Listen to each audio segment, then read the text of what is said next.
Prime Minister of Pakistan. ये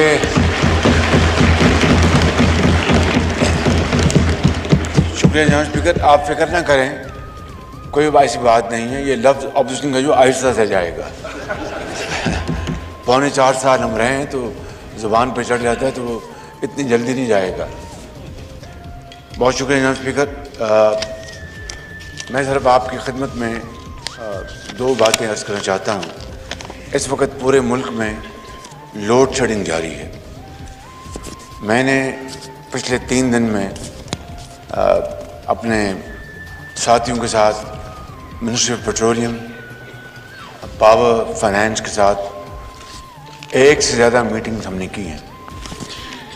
सूरत हाल ये है कि मुल्क के अंदर 35,000 मेगावाट बिजली पैदा करने की कैपेसिटी मौजूद है। 6,000 मेगावाट हाइडल पावर की कैपेसिटी, जो कि यकीनन वो इस वक्त तो वो जब समर आएगा और पहाड़ों से जब बर्फ़ पिघलेगी तो वो इंशाल्लाह पैदा होगी। लेकिन इससे हटकर जो हमारी जो कैपेसिटी है वो इतनी काफ़ी है कि पूरे मुल्क की जो ज़रूरत जो है वो पूरी कर सकती है। बदकिस्मती से जो प्लांट्स सी पैक के नतीजे में लगे और वो सारे के सारे कोल बेस्ड पावर प्लांट्स थे, या कुछ 400-500 मेगावाट सोलर और कुछ विंड प्रोजेक्ट्स लगे थे।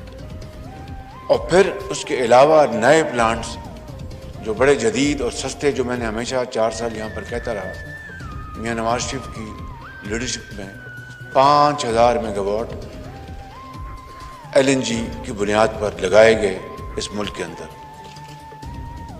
5,000 मेगावाट के, उनमें से एक जो 2019 में चलना था, यानी हमारे ज़माने में उसका काम, उसकी जो इंस्टॉलेशन का शुरू हो चुका था और 2019 में चलना था, 1250 मेगावाट का वो मंसूबा 4 साल हो गए बंद पड़ा है। वो नहीं चल सका, बंद पड़ा, नहीं चल सका, अभी तक मुकम्मल नहीं हुआ।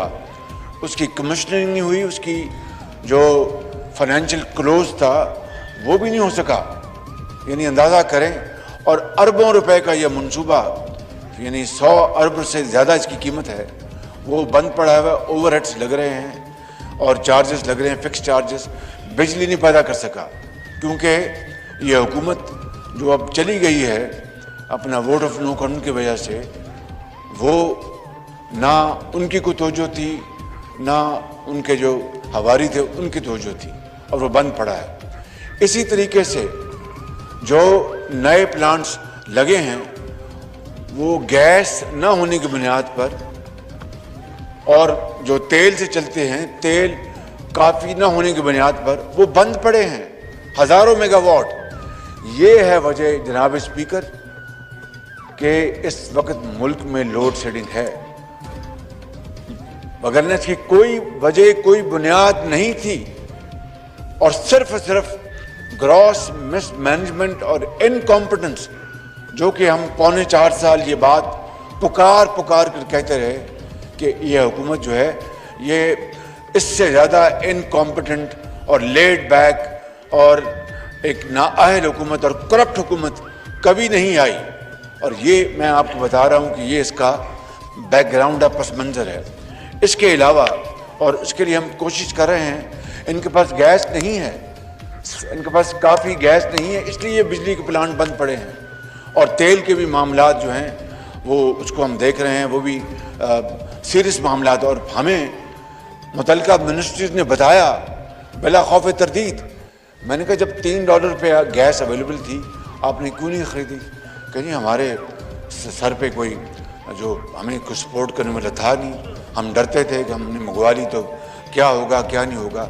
ये हैं वो हालात जिनकी वजह से $3 या $4 पर जब गैस की कीमत थी, स्पॉट मार्केट की बात कर रहा हूँ, तो इन्होंने नहीं खरीदी। आज $30-35 पर यूनिट पे है, $30-35 पर यूनिट। और ये कीड़े निकालते थे कतर से जो गैस का जो मुआहदा किया था 2015-16 में मियां नवाज शरीफ के लीडरशिप में शाहिद खाकान अब्बासी साहब ने, मैं भी इनके साथ कतर जाता रहा, बड़ी अर्क रेजी से वो किया। और आज वो अगर मुआहिदा ना हुआ होता तो पता नहीं हमारी हालत क्या होती। और कतर ने उस वक़्त, ये मैं आपको बता रहा हूँ कि जो अमीर कतर ने उनके पर्सनल इंटरवेंशन से उस वक़्त जो कीमतों का लेवल था दुनिया में, उससे बड़ा डिस्काउंट दे के हमें वो गैस दी थी। और उसके बाद इनकी बदतरीन नाअहली का मैं सबूत मैं क्या क्या दूँ आपको। कराची पोर्ट पर जो टर्मिनल्स हैं वो नाकाफ़ी हैं। गैस अगर अवेलेबल हो भी जाए बाहर से, इस वक्त तो अवेलेबल नहीं है। सारा का सारा यूरोप ख़रीद रहा है, क्योंकि रशिया की गैस के ऊपर पाबंदियाँ यूरोप ने खुद आयद कर दी हैं। और वो सारा का सारा स्पॉट मार्केट यूरोप खरीद रहा है और $30-35 पर कीमत जा पहुंची है। अब बताएं कि इसके बाद किसका कसूर है? ये बात रोज़े रोशनी की तरह अयां है जनाब स्पीकर कि वो हुकूमत इतनी नाअहल थी, इनडिफरेंट थी, पत्थर का दिल था, पत्थर का, कि उनको कोई फैसले की परवाह नहीं थी। आज सुबह मैं 7 बजे गया, ये जो रावल जो चौक में जो फ्लाईओवर बन रहा है जनाब स्पीकर, ये 1 अरब रुपए से ऊपर का मंसूबा है। 24 महीने कॉन्ट्रैक्ट में लिखा, 24 महीने में मुकम्मल होगा। ये इस जैसे कई मंसूबे पाकिस्तान में अल्हम्दुलिल्लाह, मैं खुद नुमाई की बात नहीं करना चाहता, ये सिंध में भी लगे होंगे, बलूचिस्तान में भी लगे होंगे, KPK में भी लगे होंगे, लेकिन मैं अब पंजाब के एक्सपीरियंस से आपको बात कर रहा हूँ कि 72 दिनों में ऐसे फ्लाईओवर्स हमने बना के आवाम के हवाले किए। 72 दिनों में।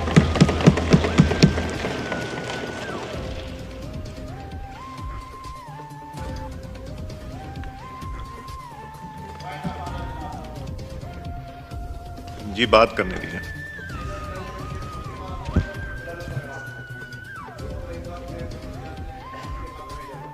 नहीं, वो जो इसके बाद हम कराएंगे, खालिद साहब इलेक्शन स्पीकर कर रहा है, फिर वो बैठेंगे।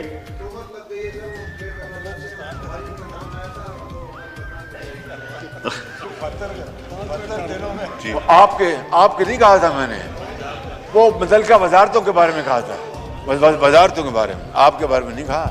आप तो इंतहाई मोहतरम हैं, लायक एहतराम हैं।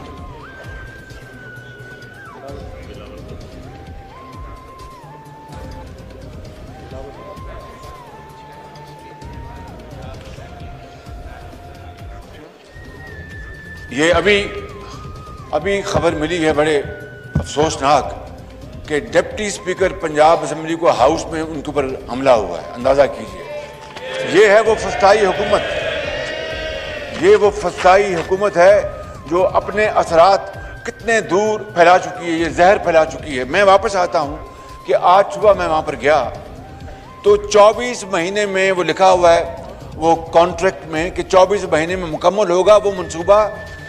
इस तरह के कई मंसूबे 72 दिनों में और 84 दिनों में मुकम्मल हो चुके।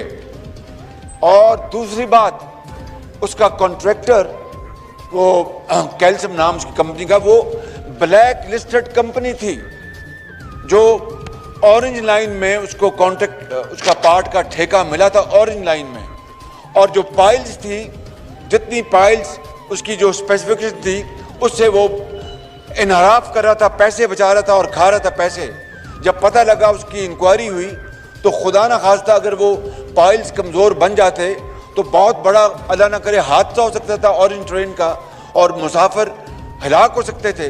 वक्त भी वो पकड़ा गया, उसको ब्लैक लिस्ट किया गया, उसके ऊपर जुर्माना हुआ और स्टेट बैंक से उसकी जो सिक्योरिटी थी बैंक से 90 करोड़ रुपए की मुझे याद है वो ली गई। उसको ठेका दिया इस हुकूमत ने जो ब्लैक लिस्ट उस ऑरेंज लाइन में हुआ और वो यहाँ से भाग गया हुआ, पैसे खा के भाग गया और वो मंसूबा ठप है। और आप जाएं, कई महीनों से बंद पड़ा है। लोग, बच्चे, स्कूलों के बच्चियां, यतीम, बेवा, डॉक्टर्स, इंजीनियर्स गुजरते हैं, उनके ऊपर एक क़यामत गुजरती है। मैं कह ये रहा हूँ जनाब स्पीकर, मैं आपकी तौर से अपने अवाम को बताना चाहता हूँ कि ये लोड शेडिंग जो है इसका कोई कैपेसिटी से लेना देना, कैपेसिटी वाफर मकदार में मौजूद है। ये सिर्फ और सिर्फ इनकॉम्पिटेंस है। और आप दुआ कीजिए कि हम इस मसले को अब किस तरह हल करते हैं। जान जोखों का काम है, आपकी दुआएं चाहिए, कौम की दुआएं चाहिए, ये टीम मिलकर करेगी। लेकिन ये बेड़ा गर्क किया है उस हुकूमत ने जिसने इस मुल्क के लिए हर मैदान में तबाही के अलावा कुछ नहीं छोड़ा। आपका बहुत शुक्रिया, बड़ी मेहरबानी।